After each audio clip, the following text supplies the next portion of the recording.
Tonight, British servicemen and women are engaged from air, land and sea.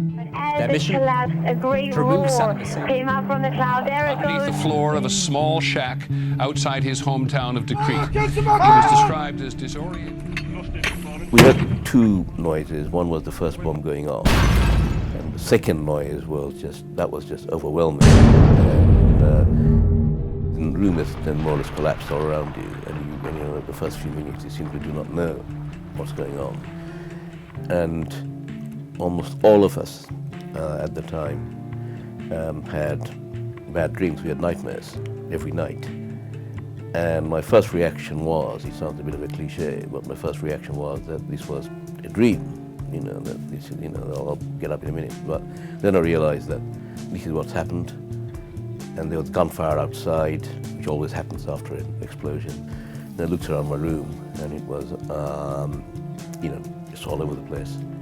Seeing the guy next door to me, he had been flung across the room by the blast. Then we went outside, and the water everywhere with the water mains burst. And you know, asking each other if everything was okay, trying to find colleagues and also hotel staff who were missing. And of course, we found some hotel staff have been killed. And then extraordinarily finding little bits of body parts of the two suicide bombers. Well, you know, a bit of his skull, and again, you know, I remember thinking, gosh, the guy must have been very, very young. You know, he had, you know.